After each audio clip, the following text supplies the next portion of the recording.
Okay, another weekly roundup. Andres, thanks again for joining me. It's becoming a recurring theme. Yeah, happy to be here once again. Good, good, good, good. Okay, we've got a couple of funding rounds to discuss. Who raised money this time?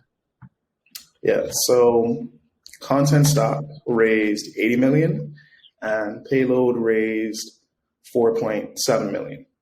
So I'll give you some details about the Contentstack raise first. So this actually isn't the first time Contentstack raised money. As we know, this is their Series C, and up until this point, they've raised 169 million. And what they're planning on using this funding for is geographic expansion, new partnerships, product development, the things you'll typically know that any startup that raises money plans to do. But I think what's really interesting is what their CEO, Neha Sambat, said about how they're differentiating themselves, because as we know, a ton of headless CMS vendors have raised money this year alone. So, and she says, and I quote, Contentstack empowers marketers and developers to deliver composable digital experiences at the speed of their imagination through automated headless CMS technology. Composable architectures ensure that enterprises can innovate swiftly, deploy new features rapidly, remain agile in the face of digital disruption. Nobody gets stuck with monolithic systems that don't go with the business or the world. And that automated headless CMS technology is I think something they want to harp on, and it's one of the differentiators they're trying to make versus other ones. So they're offering automation capabilities that don't require code, so you can use workflows in Contentstack, review, approve, publish content across the organization, and all this can be done using automation. Yeah, automation definitely seems to be the hill that Contentstack are trying to build on, which is interesting. So, how about Payload? What was their sort of remarks of the news of their raise? Yeah, so Payload is a developer first headless CMS. So a lot of headless CMS vendors have been shifting towards being more marketer friendly, because traditionally headless CMS has been very developer focused.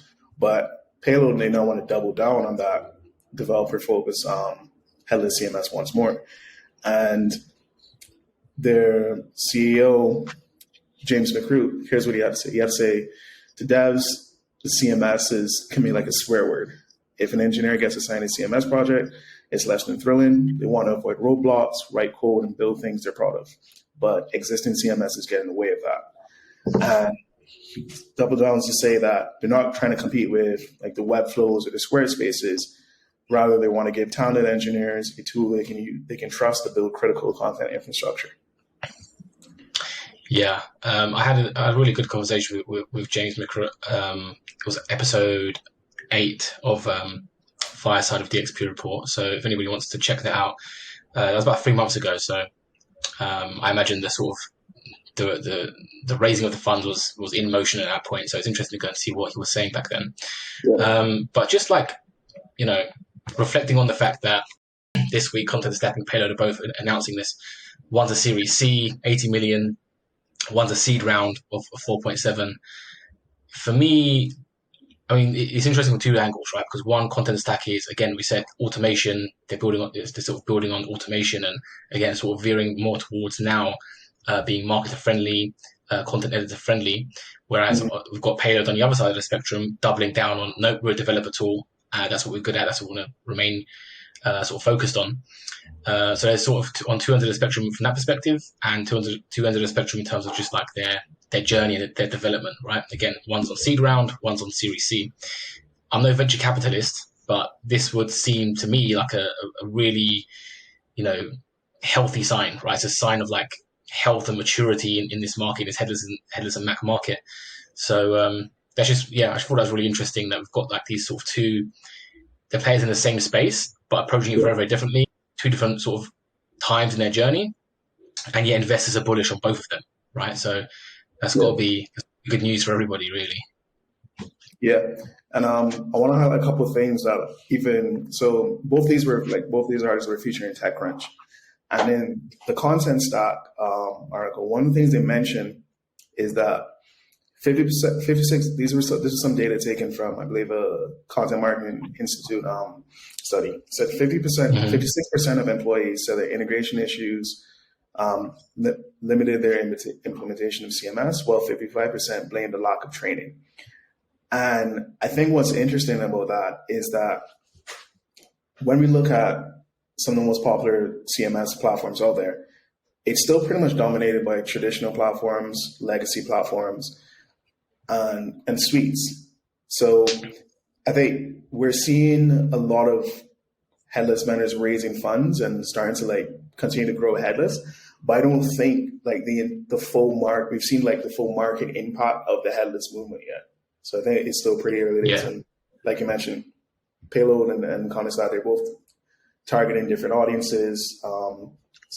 I guess Payload, they're probably looking at those startups that want to be developer focused. They might have like a product that's geared towards developers, and then when they want to use their CMS, they just need something that everyone's going to be comfortable with. So I think we won't see, right now we're in the fundraising side of things, but I think in a couple of years, we'll start to see like those statistics leaning more towards the headless vendors. I think so. It's going to be a journey. There's going to be, 2 years is probably, at the time where we're going to see them, it's going to sort of start swaying significantly, but it's going to take time. I was talking to, I won't say who, I was talking to an agency, an agency that is a partner of a site call. We'll say site call because it doesn't out them, of course. A site call partner, basically. And they were saying that, it will take a number of years, like, between 3 to 5 years for a lot of these enterprises who are on Sitecore's legacy systems to actually totally move off and move to composability, move to a composable architecture or a headless CMS with a Mac architecture. Even though right now they can see, even from Sitecore's latest releases and the way Sitecore's kind of pivoting, they can see the writing is on the wall for the legacy systems. Even so, just purely from a technical perspective, like migrating hundreds of websites over and all that data, all that content, retraining developers, retraining content editors and everybody in between, it will take years, right? And that particular agency was saying, their current stance is, if you're already settled with the legacy Sitecore systems, you don't have to panic, but you just have to start planning for that process, that journey of getting off of it, basically, right? Because again, we're not sure how long those legacy systems will be supported and like a quote unquote first class citizen among Sitecore's products, but it definitely seems like the days are numbered, right? So 2 years, 3 years, 5 years will be a very, very different landscape, I think. Okay, let's move into the next story, Content.ai. Formerly part of Kentico, of course. They'll be talking about composable AI. What do you think about this, Andres? I've got something. I really like the fact that they're sort of leaning into AI, because I think somebody has to. And I like that they've come out with this, and again they're quite bullish on it. For them, they're talking about AI for content operations, right? I think the use case they're currently working on is using AI to sort of vet user-generated content like reviews, and filter them. But what do you think? I think we talked something about this, not necessarily related to headless systems, but just AI in general and how we've been the content space. If we factor in things like the latest AI tools like Jasper and all those tools that are starting to push content, I think we're getting to a point, I believe this is what they mentioned in what Content AI mentioned, that AI is going to be a partner for a lot of companies going into the future. So basically, if you're not using AI, you need to be using it at some point in time. And they want to be like the first to start integrating AI into their product and make it better. So in this article, they mentioned, I'm just had a little read of it. So vetting like reviews, and then the AI sort of like marks the one that needs to be reviewed by a human, right? And that's like the use case that they've mentioned. I was thinking of other use cases, like obviously you've got things like Grammarly, Jasper, and other just Copy.ai is like the more famous, just sort of like content generation. I was thinking something like kind of like Grammarly, but instead of like checking for grammar and spelling, it would check for things like brand alignment. So, like for example, it would scan a piece of content and say, "Hey, this content doesn't actually mention any of Content.ai's keywords that we want to mention in content, like Mac or Composable or Content.ai," and it just like gives the author or the person reviewing it that message, just say, "By the way, this content doesn't include that." Or it could say things like the logo used in this on this page or in this piece of content, it doesn't have the correct dimensions for Content.ai's usual sort of logo size. So just check that it's not distorting the logo. That kind of stuff. Maybe checking colors. Oh, this is not the correct color of our logo. Just gives them little prompts like that. That would be really, I think that would be seriously good because again, tons of enterprises using CMSs across hundreds and hundreds of websites. Loads of different content teams building content for different regions and stuff. Having like an AI that would like scan things across the board and just say, hey, maybe you translated content from the English version. You could say, hey, this translation doesn't seem to match, or this translation is missing something. I don't know, something like brand alignment, and that would be amazing if they could work on that. I don't think that exists actually right now. So if they do take that on, I'll be asking them for some kickbacks on that one. Okay. Finally, Storyblock. Another report from Storyblock. I like also that Storyblock do these reports. They go out and get data and they survey companies, usually in Europe, but sometimes in other regions, and they come back with some interesting data. What they got for us this time? Yeah, so it's their Enterprise E-commerce Leader Report for 2023 in the EMEA region, and I believe that's Europe, Middle East, and Africa, Asia. And it says that monolithic CMSs, the top 5 of them, they've actually performed pretty poorly in Google Lighthouse speed and performance, with websites built on these CMSs achieving a maximum average performance score of 34.6, which is frankly horrible because that Google Lighthouse scores those rank out of 100.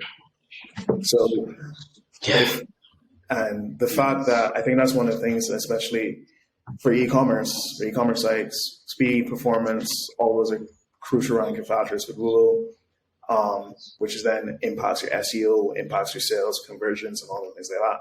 So I know Google has been putting a lot of focus more on the user experience in the last couple of years, like Lighthouse and Core Vitals and things like that. So it kind of spells about a picture for people companies still using those monolithic CMSs, that they're not really able to maximize the value of their content or the website. Like, you can have a really amazing website. They could be blending content and commerce and doing all those things. But if your website's slow and it's not picking up speed because of your CMS, then it's shooting yourself in the foot. Yeah, that's true. They've got some really interesting stats from this. So one interesting thing is as traffic grows, the trend they see, that the correlation of traffic growth means that it leads to that company usually using more than one CMS, right? Which I've heard from multiple sort of agencies and vendors that is indeed the case for a lot of enterprises they're dealing with, where they're using one CMS for maybe one region or just like different types of content, and they're using a different CMS for different stuff. Storyblock have said this leads to siloed content, and that presents an obstacle for omnichannel marketing. I would push back on that and say not always, but I can see what they mean.